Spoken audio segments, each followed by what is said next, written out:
Hello दोस्तों, good afternoon. Actually में क्या था, क्लास का टाइमिंग अपना था 9 बजे से और 10 बजे तक, लेकिन किसी कारण की वजह से मैं आज क्लास ले रहा हूँ आपकी अभी जल्दी लेनी पड़ रही है। और टॉपिक तो अपना वही है, राजस्थान की क्लाइमेट, राजस्थान की जलवायु। तो कोई दिक्कत नहीं है, आप आराम से वीडियो को बाद में देख लेना। शुरू करते हैं अपन राजस्थान की क्लाइमेट या राजस्थान की जलवायु। तो आज अपन को नया टॉपिक पढ़ना है राजस्थान की जलवायु। और राजस्थान की जलवायु को पढ़ने से पहले दोस्तों आपको ये 4 वर्ड समझने पड़ेंगे। सबसे पहले है जलवायु, दूसरा वर्ड है आपका मौसम, तीसरा वर्ड है आपका ऋतु और चौथा वर्ड है आपका पवन। ये 4 वर्ड समझने पड़ेंगे। सबसे पहले जलवायु, मौसम, ऋतु और पवन। जलवायु किसे कहते हैं, मौसम किसे कहते हैं, ऋतु किसे कहते हैं और पवन किसे कहते हैं, ये 4 वर्ड समझने पड़ेंगे आपको दोस्तों। तो सबसे पहले अपन जलवायु के बारे में बताता हूँ। तो बिल्कुल पहले समझो, फिर मैं बाद में लिखूंगा। देखो दोस्तों, हिंदी में एक शब्द चलता है रामेश्वर। हिंदी में एक वर्ड है रामेश्वर, और अगर इसका समास विग्रह किया जाए तो इसका मतलब होता है राम का है जो ईश्वर, अर्थात शंकर भगवान। देखो इतनी बड़ी जो एक वर्ड लिखा अपन ने रामेश्वर, और इसकी एक बड़ी लाइन बन गई, राम का है जो ईश्वर अर्थात शंकर भगवान। ऐसे ही ज्योग्राफी में एक वर्ड चलता है वायुमंडलीय दशाएं। वायुमंडलीय दशाएं, तो रामेश्वर के समान एक वर्ड है वायुमंडलीय दशाएं। और जिस प्रकार से मैंने इसका एक्सप्लेनेशन किया कि राम का है जो ईश्वर अर्थात शंकर भगवान, ठीक उसी प्रकार से इस लाइन का मैं एक्सप्लेनेशन कर रहा हूं। जिस प्रकार से ताप, दाब, वर्षा और आर्द्रता अर्थात तापमान, वायुदाब, वर्षा और आर्द्रता, इन चारों की जो कंडीशंस होती है, जो दशाएं होती हैं, उसको बोलते हैं वायुमंडलीय दशाएं। अर्थात चाहे तो ये वर्ड बोल दो वायुमंडलीय दशाएं, चाहे बोल दो आप तापमान, वायुदाब, वर्षा और आर्द्रता। एक ही बात है, चाहे तो वायुमंडलीय दशाएं कह दो, चाहे एक साथ अलग अलग बोल दो तापमान, वायुदाब, वर्षा और आर्द्रता। ठीक है। एक ज्योग्राफी में एक चीज और है दोस्तों, दीर्घकाल और एक होता है अल्पकाल। अल्पकाल एक होता है दीर्घकाल, एक होता है अल्पकाल।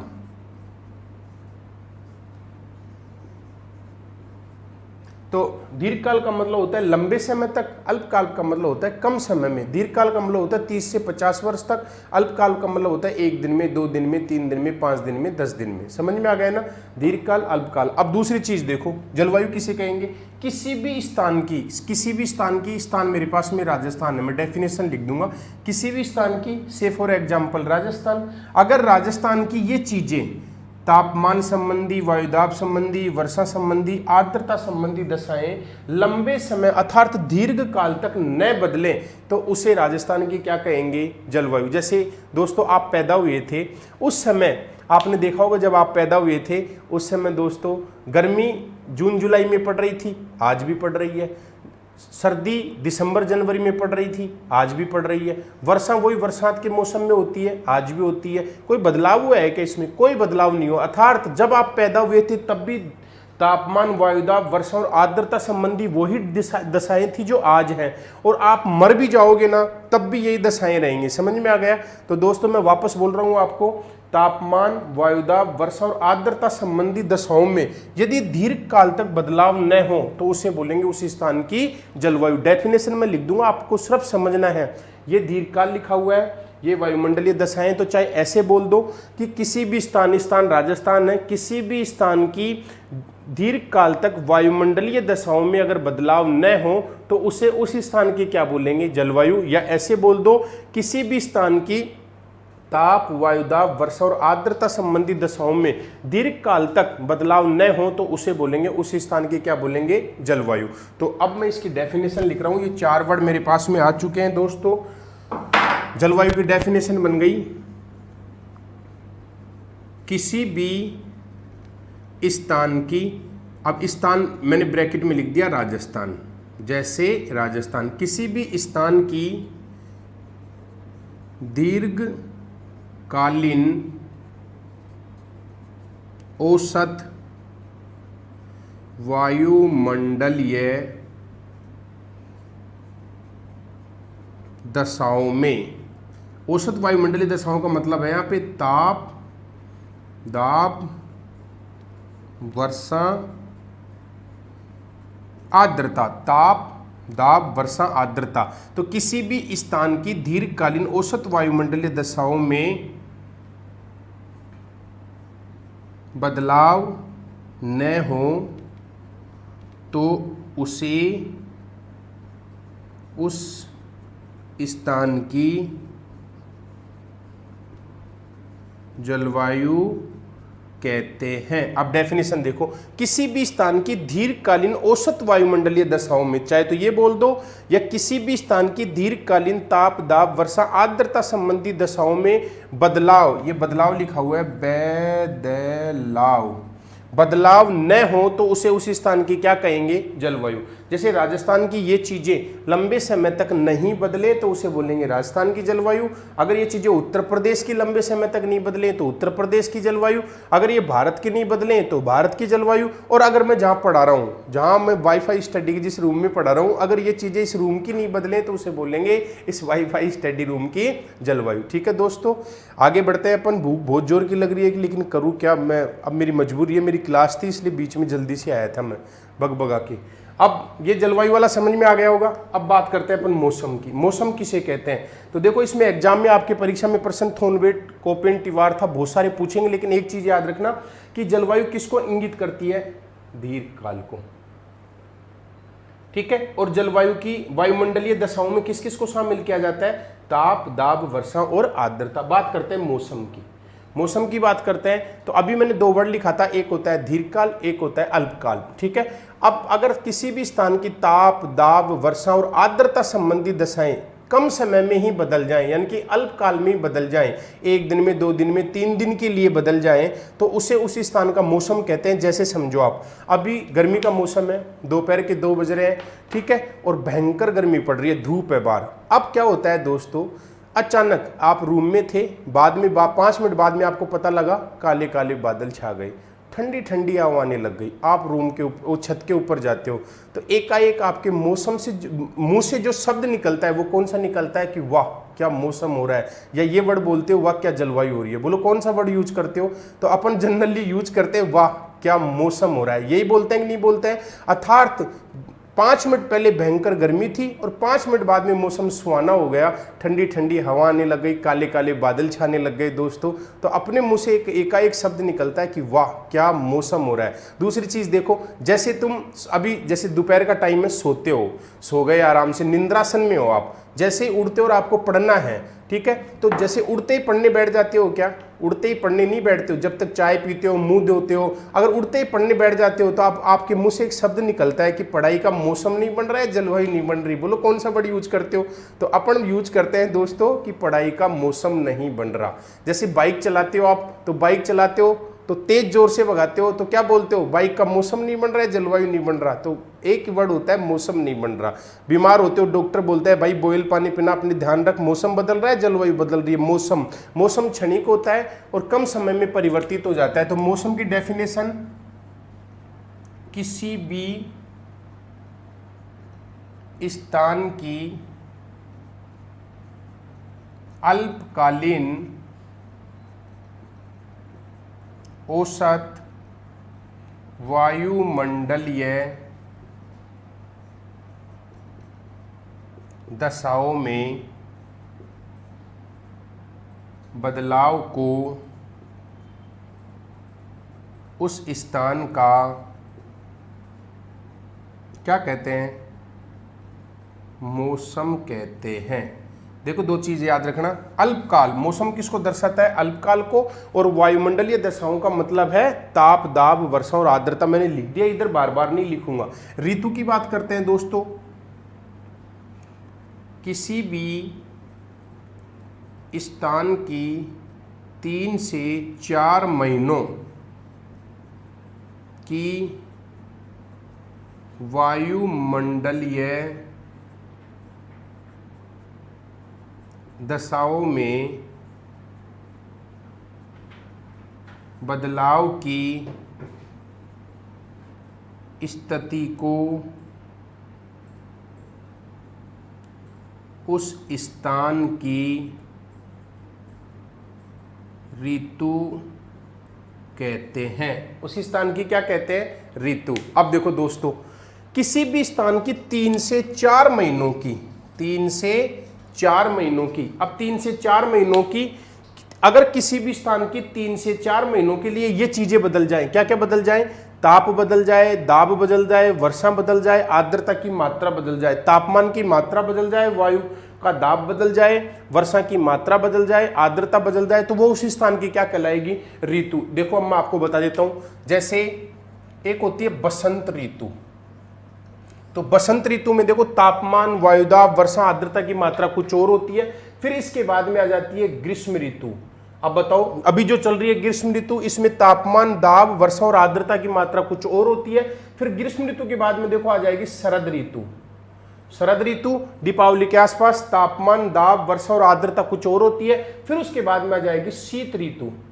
शीत ऋतु में देखो ताप, दाब, वर्षा, आर्द्रता की मात्रा कुछ और होती है। फिर वापस कौन सी आ जाएगी? बसंत ऋतु। तो देखो 3-3 महीने का चल रहा है कि नहीं गिन रहा है? देखो आराम से गिन लो, 3-3 महीने का है। टोटल 12 महीने होते हैं, 4 बताई तो मैंने 4 × 12 3-3, यानी कि 3 से 4 महीनों में अगर ये चीजें बदल जाती हैं तो उसे उसी स्थान की क्या कहते हैं? ऋतु कहते हैं। ठीक है, पवन की बात करता हूं। पवन का संबंध, तो पवन का संबंध होता है तापमान से। एक चीज याद रखना, पवन का संबंध किससे है दोस्तों? तापमान का, तापमान से। और तापमान व वायुदाब में, वायुदाब में उल्टा संबंध होता है। उल्टा संबंध या विपरीत संबंध होता है। पवन का संबंध है तापमान से, तापमान व वायुदाब में उल्टा संबंध होता है। जहां तापमान ज्यादा अर्थात टेम्परेचर ज्यादा, तो जो प्रेशर है वो क्या होता है? कम। और जहां टेम्परेचर कम, वहां पे प्रेशर कैसा होता है? ज्यादा। ये मैंने लिखा, आपको दिख रहा होगा ये आपको, वापस बोल रहा हूं। तापमान, पवन का संबंध है तापमान से, तापमान और वायुदाब में विपरीत या उल्टा संबंध होता है। जहां टेम्परेचर ज्यादा होता है, तापमान ज्यादा होता है, वहां पे प्रेशर यानी कि वायुदाब कम होता है। जहां पे टेम्परेचर यानी कि तापमान कम होता है, वहां पे प्रेशर यानी वायुदाब ज्यादा होता है। तो एक चीज याद रखना दोस्तों, पवन हमेशा उच्च वायुदाब से कैसे चलती है? न्यून वायुदाब की ओर। तो देखो डेफिनेशन क्या बन गई? हाई प्रेशर से लो प्रेशर की ओर वायु का विशाल पुंज क्या कहलाता है? पवन। ये डेफिनेशन बन गई हाई प्रेशर से लो प्रेशर की ओर। मैंने लिखा हाई प्रेशर से लो प्रेशर की ओर वायु का विशाल पुंज, ये पुंज लिखा हुआ है, विशाल पुंज क्या कहलाएगा? पवन। बोलो कोई संकट का सामना करना पड़ा है क्या आपको? हाई प्रेशर से लो प्रेशर की ओर वायु का विशाल पुंज क्या कहलाएगा? पवन। एक बार रिपीट करते हैं, अपन ने पढ़े राजस्थान की जलवायु पढ़ रहे हैं। मैंने 4 टर्म बताई है, जलवायु, मौसम, ऋतु और पवन। जलवायु किसे कहेंगे? किसी भी स्थान की दीर्घकालीन औसत वायुमंडलीय दशाओं में बदलाव न हो तो उसे उस स्थान का जलवायु कहते हैं। मौसम किसी भी स्थान की औसत वायुमंडलीय दशाओं में, किसी भी स्थान की अल्पकालीन औसत वायुमंडलीय दशाओं में बदलाव को उस स्थान का मौसम कहते हैं। ऋतु किसी भी स्थान की 3 से 4 महीनों में वायुमंडलीय दशाओं में बदलाव की स्थिति को उस स्थान की ऋतु कहते हैं। और हाई प्रेशर से लो प्रेशर की ओर वायु का विशाल पुंज क्या कहलाता है? पवन। बोलो समझ में आ गया? आ गया क्या? आ गया, थैंक यू, बहुत अच्छी बात है। आज तो बच्चे बहुत कम देख रहे हैं, बहुत का नुकसान हो गया जल्दी आने से। कोशिश मेरी यही रहेगी कि कल से भी मैं आपकी क्लास है ना 1 से 2 ही लूँ।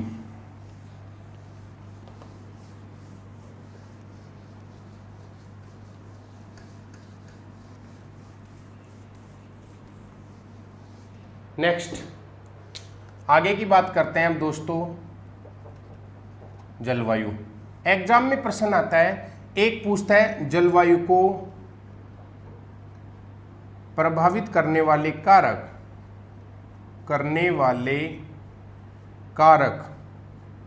जलवायु को प्रभावित करने वाले कारक, और दूसरा है कि जलवायु की विशेषता। ये दोनों वर्ड अलग अलग हैं, एक जलवायु को प्रभावित करने वाले कारक और एक जलवायु की विशेषता। तो जलवायु की विशेषताओं में मैं सबसे पहले विशेषता बताता हूं। पहला, वर्षा की अनिश्चितता, वर्षा की अनिश्चितता अर्थात वर्षा की मात्रा निश्चित नहीं, अर्थात वर्षा की मात्रा निश्चित नहीं। कहीं वर्षा की मात्रा ज़्यादा होती है, जैसे कहीं 50 सेंटीमीटर हो जाती है, कहीं 50 सेंटीमीटर से कम होती है, कहीं 20 सेंटीमीटर, कहीं 10 सेंटीमीटर। तो इसका मतलब है वर्षा की अनिश्चितता अर्थात वर्षा की मात्रा निश्चित नहीं। दूसरा बिंदु आपका वर्षा की अनियमितता, वर्षा की अनियमितता अर्थात वर्षा की अवधि या समय नियमित या निश्चित नहीं, निश्चित नहीं। वर्षा की अनियमितता का मतलब अर्थात वर्षा की अवधि या वर्षा का समय निश्चित नहीं, कभी अपने मानसून समय से पहले आ जाता है और कभी अपने मानसून समय के बाद आता है। समझ में है ना, कभी मानसून समय से पहले और कभी मानसून समय के बाद। तो वापस बोल रहा हूं आपको कि वर्षा की अनियमितता अर्थात वर्षा की अवधि या समय निश्चित नहीं। समझ में है ना। और तीसरा बिंदु है इसका खंड वर्षा। खंड वर्षा, पहला है विशेषता वर्षा की अनियमितता अर्थात वर्षा की मात्रा निश्चित नहीं, वर्षा की अनिश्चितता और अनियमितता, वर्षा की समयावधि निश्चित नहीं। खंड वर्षा, खंड वर्षा से मतलब है दोस्तों एक ही स्थान पर, एक ही स्थान पर वर्षा होने में अंतर या पक्षपात, अंतर या पक्षपात। पक्षपात का मतलब जानते हो ना, एक को ज़्यादा महत्व देना, एक को कम महत्व देना। अब जैसे ये आपने देखा होगा कि अभी जैसे मैं जयपुर में गुजर की थड़ी से बोल रहा हूँ, तो जयपुर में जैसे ही मैं इस कमरे से बाहर निकला तो बाहर देखा मैंने, यहाँ आसपास मेरे खूब तेज वर्षा, और थोड़ा सा आगे गया एक बूंद भी वर्षा की नहीं। इसे बोलेंगे खंड वृष्टि। जहाँ आप रह रहे हो ना उस के आसपास जैसे ही आप अपने घर से बाहर निकले तो देखा आपने खूब वर्षा, और थोड़ा सा आगे चले गए तो एक बूंद भी वर्षा की नहीं, तो उसे बोलेंगे खंड वर्षा। तो ये वर्षा की विशेषता, जलवायु की विशेषता है वर्षा की अनिश्चितता, वर्षा की अनियमितता और खंड वृष्टि। और जलवायु को प्रभावित करने वाले कारकों का मैं एक कोड बता रहा हूं आपको, और कोड है इसका LAND, लैंड, FORMS, लैंडफॉर्म्स। ये याद रखना, ये जलवायु को प्रभावित करने वाले कारक है सारे के सारे। जलवायु को प्रभावित करने वाले कारकों का मैंने कोड लिख दिया लैंडफॉर्म्स। समझ में है ना। याद रखना दोस्तों, जलवायु को प्रभावित करने वाले कारकों का कोड है लैंडफॉर्म्स। समझ में आ गया, कोई दिक्कत? चले आगे। कई निकम्बे ऐसे होते हैं कि कितना ही बढ़िया पढ़ा लो लेकिन उनको डिसलाइक करने का बड़ा शौक होता है, बहुत अच्छा शौक होता है, कितना ही अच्छा पढ़ाओ, कितना ही दिल से पढ़ाओ, लेकिन फिर भी वो है ना डिसलाइक करते हैं। ये ऐसे लोग हैं ना, ये तो नहीं पढ़े तो ज़्यादा बढ़िया इस चैनल पे आते ही क्यों हैं, डिसलाइक करते हैं। लेकिन ये जन्मजात है ना, ये पैदाइश और जन्मजात ही है ना, ये साइकी होते हैं। सोचते हैं कि क्यों किसी का आगे देखा, इनको जलन होती है, बहुत चिढ़ते हैं ऐसे लोग। ये अगली लैंडफॉर्म्स या प्रभावित करने वाले कारकों का कोड है लैंडफॉर्म्स। अब इसका मतलब बताता हूं मैं, लैंडफॉर्म्स का मतलब क्या होता है दोस्तों। यहां से दिखेगा आपको, दिख रहा होगा। L का मतलब होता है दोस्तों लैटीट्यूड, और लैटीट्यूड का मतलब होता है अक्षांश। तो जलवायु को प्रभावित करने वाला पहला कारक कौन सा आ गया आपके पास में? अक्षांश। याद रखना, जलवायु को प्रभावित करने वाला पहला कारक है अक्षांश। अक्षांश को याद कैसे रखोगे? L फॉर लैटीट्यूड, लैटीट्यूड का मतलब अक्षांश। A फॉर होता है एल्टीट्यूड, एल्टीट्यूड का मतलब होता है ऊंचाई। और ऊंचाई कहां से ऊंचाई होती है दोस्तों? समुद्र से ऊंचाई। मैं यहां लिख रहा हूं समुद्र से ऊंचाई, यानी कि समुद्र तल से, सी लेवल से ऊंचाई,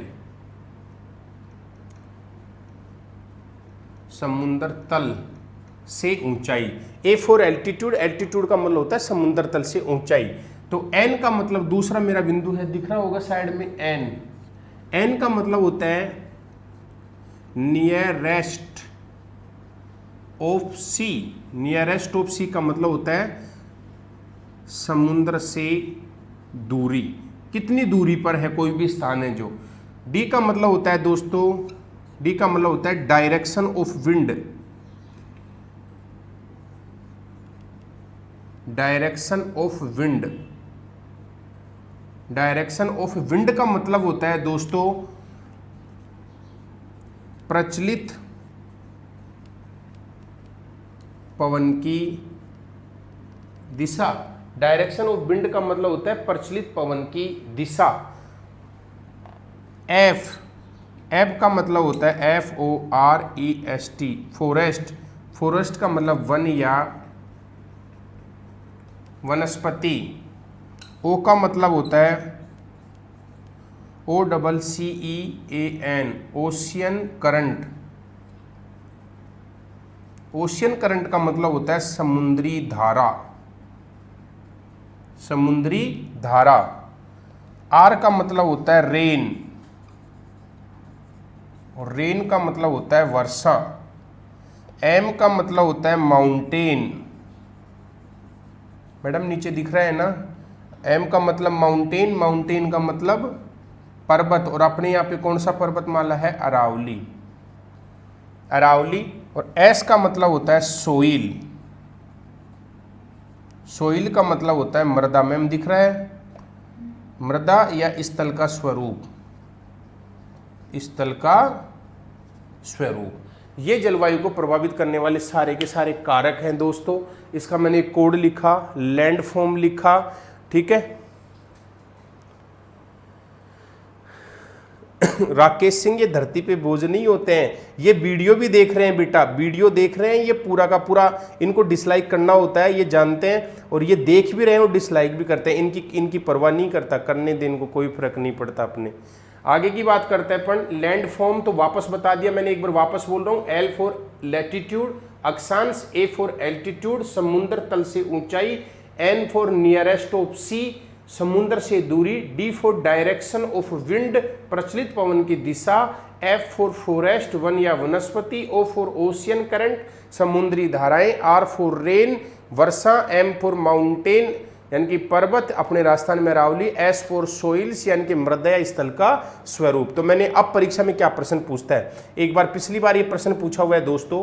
प्रश्न ये पूछा कि निम्न में से कौन सी जलवायु की विशेषता नहीं है, और ऑप्शन में क्या क्या दिया उसने, वर्षा की अनिश्चितता, वर्षा की अनियमितता, खंड वर्षा, और एक दे दिया आप उसमें समुद्र तल से ऊंचाई। तो अब आपको ये सारे ऐसे लगते हैं ये तो सारे ही है, अरे भैया ये प्रभावित करने वाले कारक है और ये इसके विशेषता है। ठीक है दोस्तों, चलो आगे साफ करूं, इसको हटाऊं।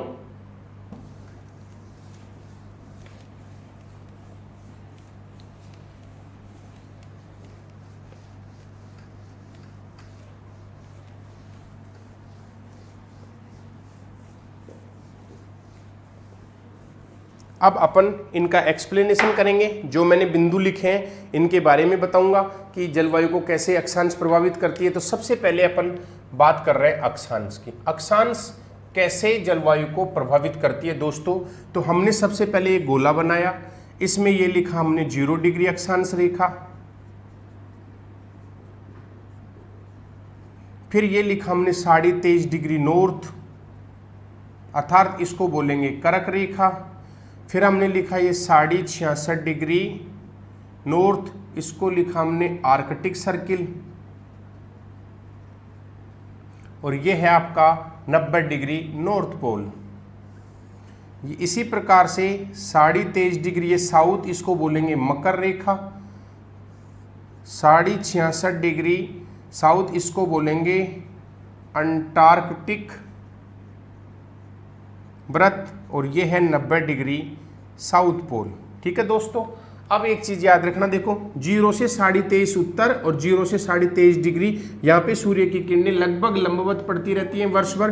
टेम्परेचर ज़्यादा होता है, टेम्परेचर ज़्यादा होता है तो गर्मी पड़ती है, गर्मी को उष्ण बोलते हैं। और दो अक्षांश रेखाओं के बीच की जो डिस्टेंस होते हैं उसे कटिबंध बोलते हैं। जैसे यहाँ से यहाँ तक की जो अक्षांश है, इनके बीच में जो डिस्टेंस होती है उसे ज्योग्राफी की लैंग्वेज में कटिबंध बोलते हैं, इसलिए इनके साथ जुड़ता है उष्ण कटिबंध।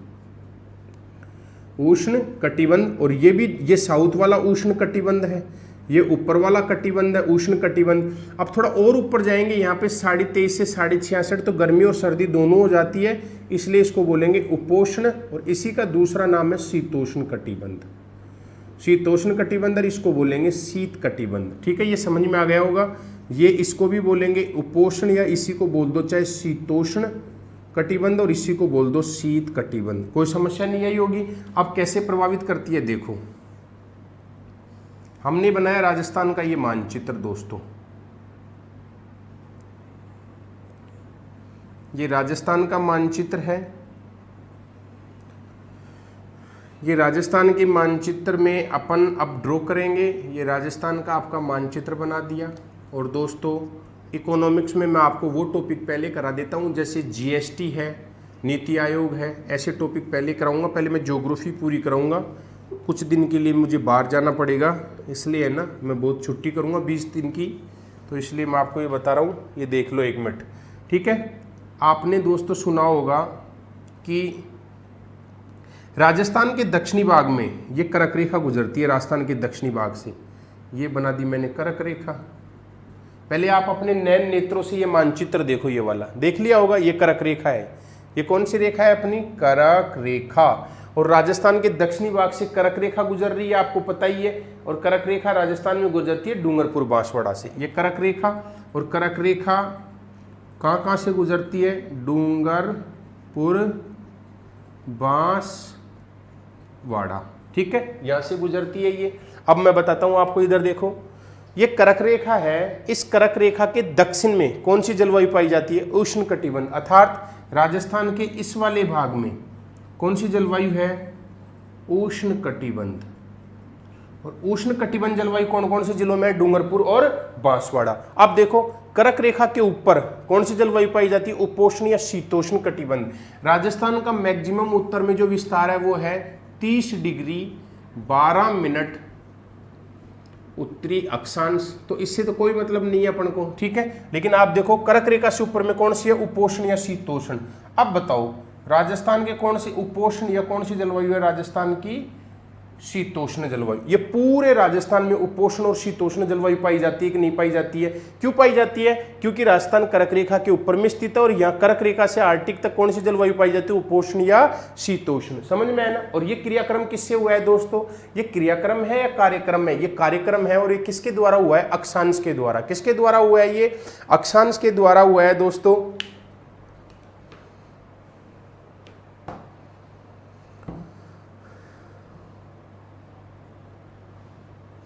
तो ये याद रखना, उष्ण कटिबंध राजस्थान में डूंगरपुर और बांसवाड़ा में उष्ण कटिबंधीय जलवायु है। इसके जस्ट ऊपर संपूर्ण राजस्थान उपोष्ण या शीतोष्ण कटिबंध जलवायु में आता है। ये अक्षांश पहला बिंदु मैंने एक्सप्लेन कर दिया। तो आपको जिनको भी लिखना है, मैं बोल रहा हूँ लिख लेना। अक्षांश में देखो आपको लिखना है राजस्थान में डूंगरपुर बांसवाड़ा में कर्क रेखा के गुजरने के कारण उष्णकटिबंधीय जलवायु पाई जाती है, जबकि शेष राजस्थान कर्क रेखा के उत्तर में स्थित होने के कारण उपोष्ण या शीतोष्ण कटिबंधीय जलवायु पाई जाती है। परीक्षा में प्रश्न पूछता है राजस्थान में सर्वाधिक कौन सा जलवायु प्रदेश पाया जाता है, तो आंसर आएगा उपोष्ण या शीतोष्ण कटिबंध। ठीक है, पूछे राजस्थान में कितने जलवायु प्रदेश पाए जाते हैं, तो आंसर आएगा उष्ण कटिबंध और शीतोष्ण या उपोष्ण कटिबंध। समझ में आ गया? देख लेना, लिखा हुआ है दोस्तों, लिख दिया है मैंने आपको।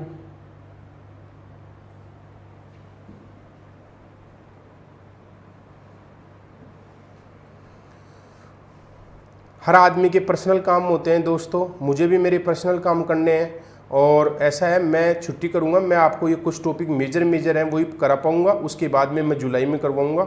और सिलेबस कैसे होगा, तो ये कैसे होगा, तो ये आपकी जिम्मेदारी, आपकी लाइबिलिटी है। जितना मुझे समय मिलेगा उतना मैं समय वाईफाई स्टडी को और आप लोगों के लिए दे रहा हूँ।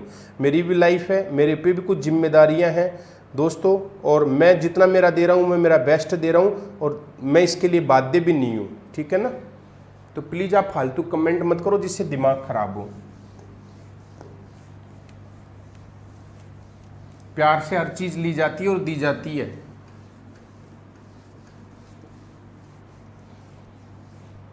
नेक्स्ट, पहला बिंदु मैंने आपको अक्षांश वाला करवाया। तो एक बार वो लैंड फॉर्म वाला मैं यहाँ लिख लेता हूँ, LAND, land, FORMS, land forms. तो एक मैंने करवा दिया, L करवा दिया। दूसरा ए का मतलब होता है एल्टीट्यूड। एल्टीट्यूड का मतलब होता है दोस्तों समुद्र तल से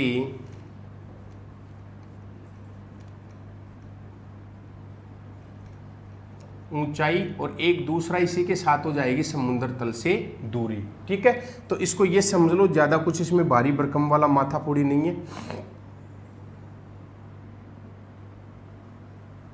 ये इंडिया बनाया हमने, ये आपका है पूरा गुजरात, राजस्थान, अरब सागर। मैम आप सुस्त कैसे हो? कच्छ के रन, कौन सा रन है? कच्छ का रन, कच्छ का रन। ठीक है, ये अरब सागर है, ये है आपकी बंगाल की खाड़ी,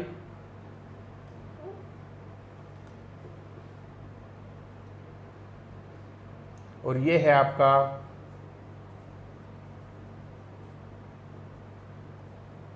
हिंद महासागर। ठीक है, तो देखो ये राजस्थान है दोस्तों। अरब सागर से राजस्थान की जो दूरी है वो है 400 किलोमीटर, और कच्छ के रन से राजस्थान की दूरी है 225 किलोमीटर। ठीक है, तो एक चीज याद रखना, आपने देखा होगा जल का नेचर होता है देर से गर्म होना और देर से ठंडा होना, और जो आपका स्थल है उसका नेचर होता है शीघ्र गर्म होना और शीघ्र ठंडा होना।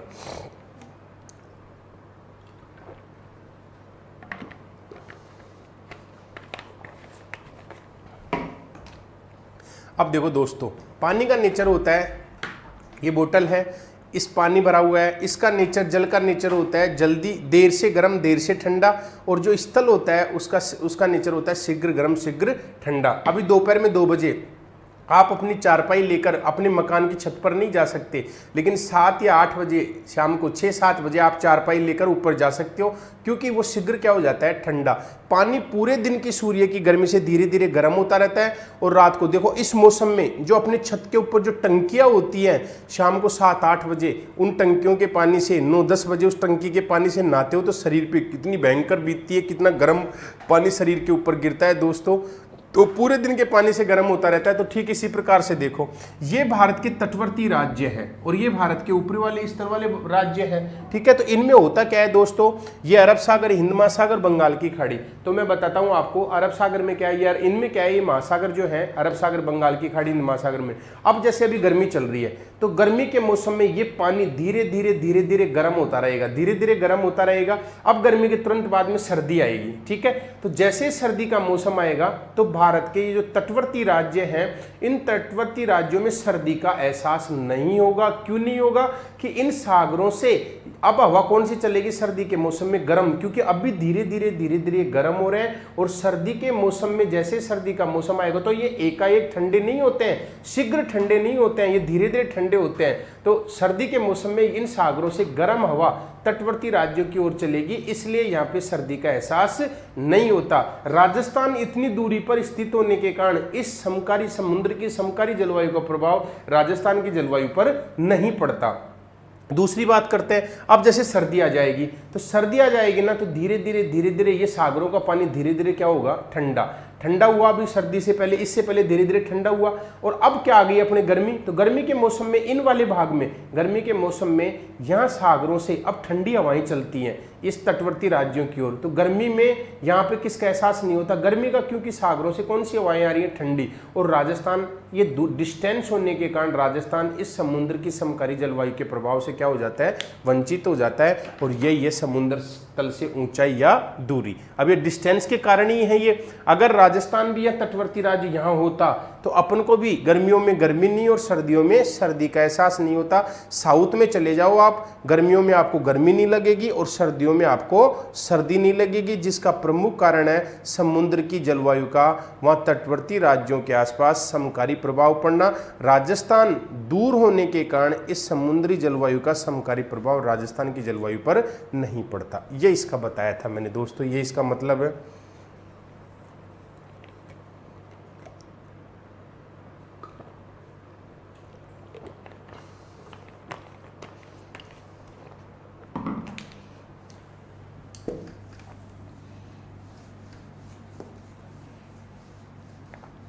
फिर दो बिंदु एक साथ होंगे आपके, देखो नियरेस्ट ऑफ सी बता दिया, डायरेक्शन ऑफ विंड और ओशियन करंट। एक है प्रचलित पवन की दिशा, प्रचलित पवन की दिशा, और एक इसी के साथ में दूसरा बिंदु ये समझ में आ जाएगा आपको, समुद्री धारा। तो अब समझो दोस्तों, समुद्री धारा और प्रचलित पवन की दिशा क्या चीज है। अब एक चीज देखना, प्रचलित पवन की दिशा और समुद्री धारा। तो दोस्तों ये जैसे आपका ये गोला बनाया हमने, ये 0 डिग्री अक्षांश रेखा है आपकी, यहाँ पे दोस्तों गर्मी नॉर्थ पोल है, यहाँ पे पड़ती है ठंड। अगर देखो 0 डिग्री अक्षांश रेखा से कोई भी हवा नॉर्थ पोल की ओर जाएगी, या कोई भी हवा या कोई भी धारा नॉर्थ पोल की ओर जाएगी, तो वो कौन सी जाएगी? गर्म, क्योंकि यहाँ पे गर्मी पड़ रही है। और यदि नॉर्थ पोल से 0 डिग्री अक्षांश रेखा की ओर कोई भी धारा या कोई भी हवा आएगी, तो वो कैसी आएगी? ठंडी, क्योंकि नॉर्थ पोल पे बर्फ पड़ती है। समझ में आया ना? तो अब ये चीज देखना, यदि 0 डिग्री अक्षांश रेखा से कोई भी धारा या हवा ध्रुवों की ओर जाती है, तो ये गर्म हवा ध्रुवीय क्षेत्रों में जाकर टेम्परेचर जो होता है, जो कम टेम्परेचर है, उस टेम्परेचर को क्या कर देती है? बढ़ा देती है। और दूसरा, नॉर्थ पोल से कोई भी ठंडी धारा या कोई भी ठंडी हवा 0 डिग्री अक्षांश रेखा की ओर आएगी, तो 0 डिग्री अक्षांश रेखा के आसपास जो गर्मी तेज पड़ती है, उस गर्मी में जो टेम्परेचर ज्यादा होती है, उस टेम्परेचर को क्या कर देती है? कम कर देती है, अर्थात नेचर को बदल देती है। आपने देखा होगा, अगर आपके ऊपर मेरे पास में 2 बाल्टी पानी की है, एक ये गर्म है, ये ठंडी है। आपकी बॉडी पे ठंडा पानी डालूंगा तो आपको ठंडेपन का एहसास होगा, आपकी बॉडी पे मैं गर्म पानी डालूंगा तो गर्मपन का एहसास होगा। यदि गर्म हवा ठंडे क्षेत्रों की ओर जाएगी तो गर्मी प्रदान करेगी, और ठंडी हवा गर्म क्षेत्रों की ओर आएगी तो ठंड प्रदान करेगी। अब आपने देखा होगा, शीत ऋतु में साइबेरिया से आने वाली ठंडी हवाएं जब अपने हिमालय के संपर्क में आती हैं, तो बर्फ के कारण ठंडी हो जाती हैं और ठंडी हो जाती हैं, और जैसे ही भारत में प्रवेश करती हैं तो एकाएक सर्दी बढ़ जाती है, और अपन बोलते हैं कि भाई शीत लहर चलने लग गई। समझ में आए? और शीत लहर जब चलती है तो अपन घर में रजाई में दुबक के आराम से, बोरी में लुढ़क के और दुबक के आराम से घर में छुप जाते हैं। समझ में आए? तो ये याद रखना, यदि गर्म हवा, जैसे राजस्थान में गर्म हवा लू चलती है, तो लू जिन क्षेत्रों की ओर जाएगी तो वहां पर टेम्परेचर को और बढ़ा देगी। समझ में आया ना? और यही अगर ठंडी होती, ठंडे क्षेत्र, ये ठंडी होती, तो जिन क्षेत्रों की ओर जाती है तो टेम्परेचर को क्या कर देती? कम कर देती। समझ में आया ना? तो याद रखना दोस्तों, जैसे फैन चल रहा है, तो फैन और एक एसी, तो एसी तो टेम्परेचर को क्या कर देती है? टेम्परेचर को कम कर देती है। फैन उतना टेम्परेचर कम नहीं कर पाता, ये गर्म हवा फेंकता है, वो ठंडी हवा फेंकती है। तो याद रखना दोस्तों, 0 डिग्री अक्षांश से अगर कोई धारा या हवा नॉर्थ पोल की ओर जाती है वो हमेशा गर्म होती है, नॉर्थ पोल से 0 डिग्री की ओर आती है वो हमेशा ठंडी होती है। अब यहाँ पे जो गर्मी होती है, नॉर्थ पोल से आने वाली ठंडी हवा यहाँ गर्मी को कम करती है, और 0 डिग्री अक्षांश से नॉर्थ पोल की ओर जाने वाली गर्म हवा या ठंडी धारा यहाँ पे जो ठंड होती है, उस ठंड को क्या करती है? कम करती है। तो याद रखना, ये चीजें आपको समझ में हो गया।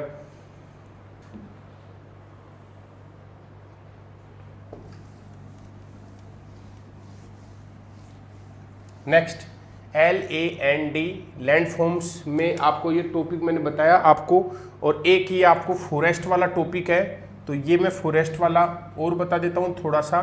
जैसे ये वनस्पति है, ये स्थलमंडल है, इस पे ये वनस्पति है,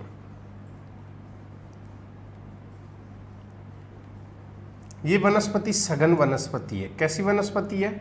सघन। और ये एक स्थल ये है, और यहाँ पे ये वनस्पति है, लेकिन ये वनस्पति कैसी वनस्पति है? विरल वनस्पति। कैसी वनस्पति है? विरल। समझ में आया? अब ये सूर्य भगवान है, सूर्य भगवान की किरणें पड़ रही हैं, तो ये किरणें वनस्पति का ऊपरी भाग रोक लेता है, और ये सूर्य भगवान है, इसकी वनस्पति किरणें सीधे धरातल पर आ जाती हैं। तो देखो, अगर ये सघन वनस्पति है तो यहाँ पे सूर्य की किरणें पेड़ पौधे अपने ऊपर रोक लेते हैं, नीचे वाले भाग में छाया ज्यादा रहती है, ठीक है, छाया ज्यादा रहेगी तो टेम्परेचर क्या रहेगा, कम रहेगा। ये विरल वनस्पति है, सीधी किरणें धरातल पर आती है, सीधी किरणें धरातल पर आएंगी तो टेम्परेचर ज्यादा होगा। तो क्या चीज है, जहां सघन वनस्पति होती है वहां पे टेम्परेचर कम होता है, जहां पे विरल वनस्पति होती है वहां पे टेम्परेचर ज्यादा होता है। अब देखो, राजस्थान के पश्चिमी भाग में वनस्पति विरल पाई जाती है, इसलिए टेम्परेचर ज्यादा पाया जाता है। राजस्थान के पूर्वी और दक्षिणी पूर्वी भाग में पश्चिमी भाग की तुलना में वनस्पति जो है वो आपके कैसी पाई जाती है, सघन पाई जाती है, इसलिए यहाँ पे टेम्परेचर कैसा होता है, कम होता है। पश्चिमी की तुलना में टेम्परेचर क्या होता है, कम होता है दोस्तों। तो ये मैंने आपको ये अभी इसमें कुछ रह रहे हैं, ये पूरा नहीं समझाया मैंने, तो ये मैं आपको कल समझाऊंगा दोस्तों। यहाँ तक जो मैंने आपको समझाया मेरे हिसाब से अच्छा समझाया। बेस्ट ऑफ लक, कल मिलते हैं अपन, कल का टाइम भी फिर सेट करेंगे, आप देखते रहना, आपको पता लग जाएगा कि कब है ये। अब अगली जो मेरी जो बुक आ रही है राजस्थान ज्योग्राफी की, मैंने आपको बताया था, पहले मैंने नीलम पब्लिकेशन से निकाली थी, मैंने उसका पब्लिकेशन चेंज कर दिया है, वो देवेंद्र पब्लिकेशन से आ रही है। उस पिछली वाली जो बुक है उसको मैंने अपडेट कर दिया, आंकड़े बदल गए, तो वो अपडेट करके आंकड़ों के साथ में नया संस्करण आ रहा है दोस्तों। और वो किताब इतनी एंटिक लिखी है, मैंने पूरी फ्लो चार्ट में लिखी है, हर आदमी उसको समझ सकता है, फुल डिटेल में लिखी हुई है, उसके पीछे व्याख्यात्मक प्रश्न है, बहुत अच्छे से समझ में आएगी। वो राजस्थान की हर बुक सेलर के पास में आपको मिलेगी, लेकिन वो मिलेगी दोस्तों आपको लगभग 15 जून के आसपास। ठीक है, बेस्ट ऑफ लक। ए छोरी, कट जा रही है। मत बांधो तुम मुझे यूं, मैं कुछ करना चाहती हूँ, इस ज़मीं से आसमां को मैं अब छूना चाहती हूँ। मैं